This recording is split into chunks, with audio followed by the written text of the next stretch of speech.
Ngayong taong 2025 ay may isang nakakagulat na balita na naglalatag ng bagong pag-asa para sa mga XRP holders.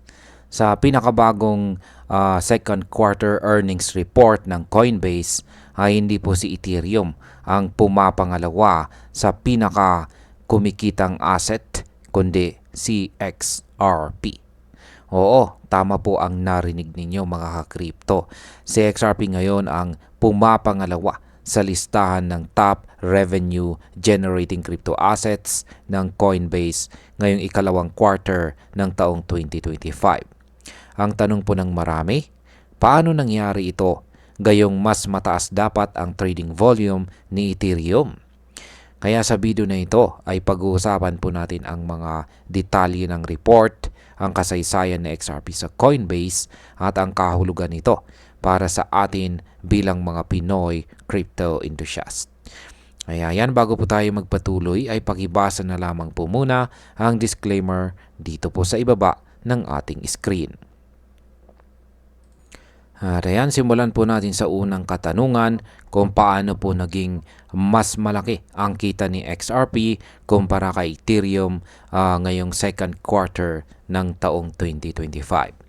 Ayon po sa Coinbase second quarter 2025 earnings report ay kumita si XRP ng mas mataas na halaga para sa Coinbase, para po kay Coinbase as compared kay Ethereum. Sa kabila ng mas maliit na trading volume ay nag-ambag po si XRP ng 13% sa kabuuang transaction revenue ni Coinbase.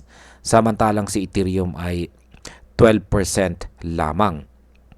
Ibig sabihin, kahit mas maraming trades ang nagaganap kay Ethereum ay mas maraming kita ang hatid ni XRP sa bawat transaction. Pumangalawa si XRP sa revenue generation, kasunod lang ni Bitcoin na siyang may hawak ng 34% ng transaction revenue. Hindi man umabot si XRP sa 10% threshold ng trading volume ay kitang-kita ang kanyang impact sa kita ni Coinbase. Gaano naman po kalaki ang kabuuang kita ng Coinbase ngayong second quarter ng taong 2025? Kung susuriin po natin ang kabuuang performance ni Coinbase nitong nakaraang quarter, ay makikita nating may kalakihang pagbaba ang kanilang revenue. Umabot lamang po sa $1.5 billion ang total revenue nila ngayong second quarter ng 2025. Yan ay 26% na mas mababa kumpara sa first quarter. Ang transaction revenue ay bumagsak po sa $764 million na 39% na mas mababa sa quarter over quarter. Samantala, ang total trading volume naman ay bumaba rin ng 40% at umabot lamang sa $237 billion. Ipinapakita nito na sa pangkalahatan ay bumaba po ang kita at activities sa Coinbase. Pero kahit ganon ay nananatili pong malakas ang contribution ni XRP sa kanilang kita. Ngayon ay ano naman po ang ibig sabihin ng mataas na revenue ni XRP kahit mababa ang trading volume? Ito ang isa sa pinakamahalagang punto. Ang mas mataas na revenue ng XRP kahit mababa po ang trading volume ay nangangahulugan ng mas malaki ang yield or tubo sa bawat trade na nagaganap kay XRP. Pwedeng dahil ito sa mas mataas na trading fees o dahil sa mas active na trading pattern ng mga gumagamit kay XRP sa Coinbase. Isa rin itong indikasyon na may matinding demand para kay XRP na hindi lang nakabase sa dami kundi sa kalidad ng bawat transaction. Sunod nating tanong dito ay bakit po naging magulo ang relasyon ni XRP kay Coinbase sa mga nakalipas na taon? Minsan na rin naging malabo ang ugnayan ni XRP at Coinbase. Noong February 2019 ay inilista po ni Coinbase si XRP matapos sabihin ng kanilang legal team na hindi ito classified bilang isang security. Pero noong December 2020 ay sinampahan ng kaso ng SEC si Ripple, ang kumpanya po sa likod ni XRP, dahil sa umano'y illegal na pagbebenta ng securities. Dahil dito, sinuspinde ni Coinbase ang trading ni XRP noong January 2021. Naitago pa rin ito ng mga users sa kanilang wallet, pero hindi na ito nabibili or naibebenta sa platform. Noong taong 2023 ay dito na po naglabas ng ruling si Judge Annalisa Torres na nagsabing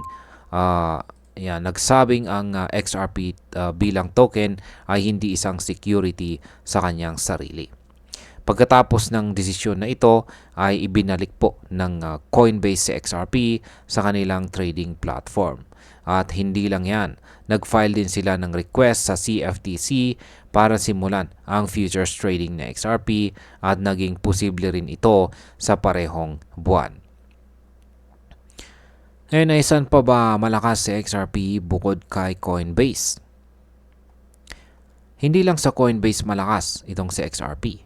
Sa Upbit, ang pinakamalaking crypto exchange sa South Korea, ay si XRP po ang nangunguna sa lahat ng crypto assets pagdating sa daily trading volume. Ayon po sa ulat ay umabot sa $529.46 million ang daily trading volume na XRP kay Upbit. Katumbas po ito ng 17.38% ng kabuuang trading ng buong platform. Kasunod po nito ay si Strike. At saka pa lamang sumusunod si Ethereum at saka si Bitcoin. Isa itong indikasyon na hindi lang mga Amerikano ang masigasig kay XRP, kundi pati mga Koreano. May malawak po na suporta si XRP dito sa Asia at ito ay isang magandang sinyales para sa kanyang global adoption. Yan, bilang panghuling tanong ay ano naman ang posisyon ni XRP ngayon kay Coinbase? Sa kasalukuyan ay si XRP po ang ikatlong pinaka-traded na asset kay Coinbase. Mayroon po itong 24-hour trading volume na $280.33 million o katumbas po ng halos 9.78% ng total volume sa buong platform. Ang nauuna lamang sa kanya ay si Bitcoin at saka si Ethereum. Kung iisipin ay isang malaking pagbabalik ito para kay XRP matapos po siyang alisin nitong nakalipas na taong 2021. Sa halip na mawala sa eksena ay bumalik po siya na mas malakas at mas nakakapag-generate ng kita. Ayan, para po sa atin bilang mga Pinoy crypto enthusiast dito sa Pilipinas ay isang napakalaking balita ito. Una, pinapakita nito na si XRP ay hindi lang basta isang altcoin kundi isa na sa mga pangunahing asset na talagang kumikita at may solid adoption. Kapag isang asset ay nagbibigay ng malaking kita sa isang top exchange tulad po ni Coinbase ay nangangahulugan ito ng trust at saka liquidity. Bilang mga Pinoy traders ay dapat po nating bantayan ang mga ganitong sinyales. Kapag ang isang crypto tulad ni XRP ay muling nabibigyan ng spotlight at kumikita ng malaki, ay isa itong oportunidad para sa strategic entries, long-term investment o maging active swing traders. Yan, or magkaroon ng active swing trades. At bilang panghuli, para sa akin ay isa itong matibay na patunay na si XRP ay muling bumangon mula sa kanyang mahirap na nakaraan. Hindi naging madali ang kanyang journey, pero pinatunayan ng kanyang community, kanyang technology at kanyang market presence na isa pa rin siya sa pinaka-importanting crypto sa industriya. Mula po sa suspension kay Coinbase, yan, or delisting, hanggang sa relisting at ngayon ay pagiging top revenue generating asset ay isang malinaw na kwento ng pagbabalik at determinasyon. kung patuloy po ang suporta ng community at nagiging matatag ang legal standing ng XRP, ay posible pong maging isa siya sa pinaka-ma-impluwensyang crypto sa darating na taon. At ayan, hanggang dito na lamang po tayo sa video na ito mga ka-crypto. Marami pong salamat sa panonood. Ingat po tayo lagi at God bless po sa ating lahat.